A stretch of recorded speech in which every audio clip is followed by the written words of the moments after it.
ये है नरेंद्र मोदी जी का एक है तो सेफ है। ये देखिए, एक है तो सेफ है।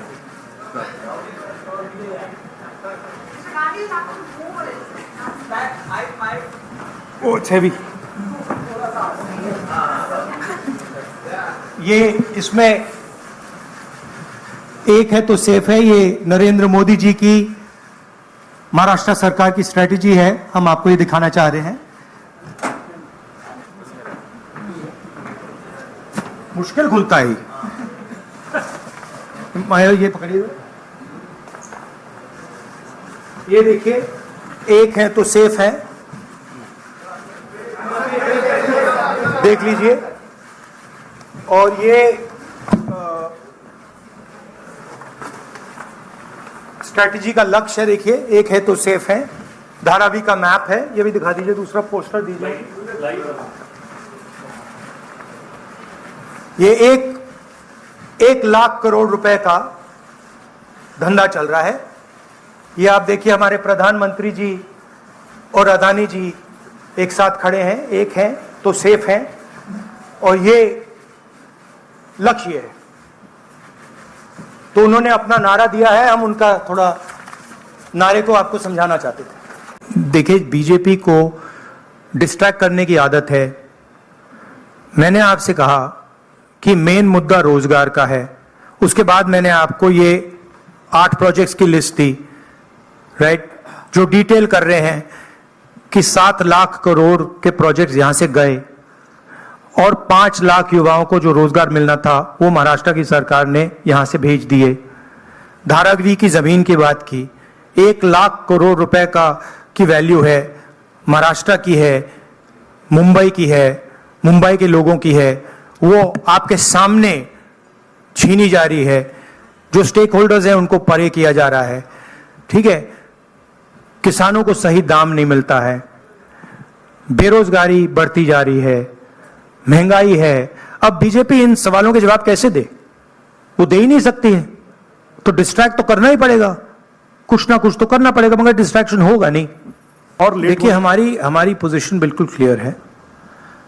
ये जो जमीन है, जो लोग धारावी में रहते हैं उनकी जमीन है, वो उस पे सालों से रह रहे हैं, वहां पे वो काम करते हैं। स्मॉल और मीडियम बिजनेसेस का हब है। धारावी को कन्वर्ट करने में दूसरी भी इश्यूज हैं। मैंग्रोव्स की जो जमीन है वो छीनी जा रही है। यहां पे बाढ़ आती है, ज्यादा आएगी, लोगों को नुकसान होगा, और पूरा का पूरा काम एक व्यक्ति की मदद करने के लिए है। That is our objection. Our objection is that it is unfair, it is being done, the entire political machinery is being twisted to help one person. We are not convinced about how the tendering process was worked out, and we are absolutely convinced that this is theft of Dharavi land, and it is being handed over to one person. इसी व्यक्ति को देश के airports दिए जा रहे हैं, इसी व्यक्ति को डिफेंस की पूरी मैन्युफैक्चरिंग की इंडस्ट्री दी जा रही है, इसी व्यक्ति को पोर्ट्स दिए जा रहे हैं, इसी व्यक्ति को धारावी दिया जा रहा है, इसी को मुंबई का एयरपोर्ट दिया जा रहा है। और मैंने यहां पे आपको क्लियरली दिखाया है कि पुराना रिश्ता है प्रधानमंत्री का। तो ये अदानी जी अपने आप नहीं कर सकते हैं। Without clear support of the prime minister of India, Dharavi can not be taken away from the people of India. तो ये हो रहा है यहां पे, और ये चुनाव का मुद्दा है। बैकग्राउंड में है, फोरग्राउंड में है। यही मुद्दा है कि महाराष्ट्र का जो धन है वो महाराष्ट्र की जनता को मिलेगा, महाराष्ट्र के लोगों को मिलेगा, या फिर एक व्यक्ति को मिलेगा। महाराष्ट्र का जो चुनाव है विचारधारा का चुनाव है, और 1-2 अरबपति और गरीबों के बीच में चुनाव है। अरबपति चाहते हैं कि मुंबई की जमीन उनके हाथ चले जाए। एस्टिमेट है 50 1 लाख करोड़ का एस्टिमेट है। 1 अरबपति को 1 लाख करोड़ रुपए देने की बात है। ये बैकग्राउंड मैं आपको दे रहा हूं। हमारी सोच है कि महाराष्ट्र के किसानों को, गरीबों को, बेरोजगार युवाओं को मदद की जरूरत है। रोजगार, महंगाई मेन इश्यूज हैं और हमने क्लियरली बोला है, हर भाषण में मैं बोलता हूं कि हमारी फोकस महिलाओं की मदद करने का है। 3,000 रुपए हर महिला के बैंक अकाउंट में हम डालेंगे। फ्री बस ट्रैवल होगा महिलाओं के लिए।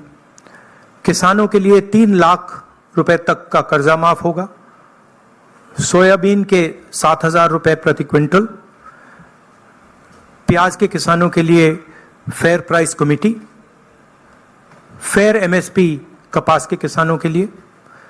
कास्ट सेंसस जो हम तेलंगाना में, कर्नाटक में करवा रहे हैं, वो हम महाराष्ट्र में करवाएंगे।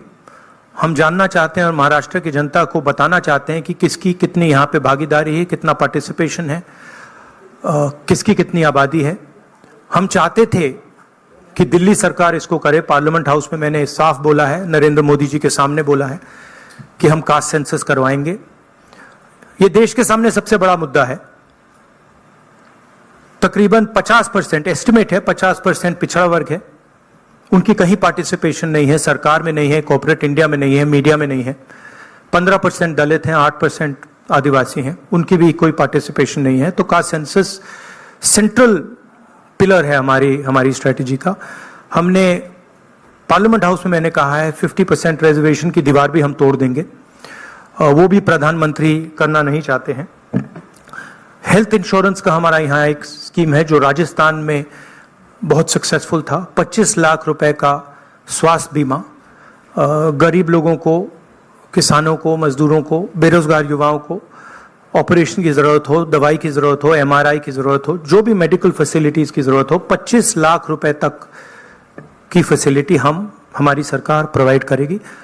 और फाइनल जो युवा हैं, जो नरेंद्र मोदी जी की पॉलिसीज ने, नोटबंदी ने, जीएसटी ने जिनको बेरोजगार किया है, उनके लिए अनएम्प्लॉयमेंट अलाउंस 4,000 रुपए का मंथली और 2.5 लाख जो सरकारी नौकरियां हैं उनको हम कमिट कर रहे हैं कि उनको हम आपके हवाले करेंगे।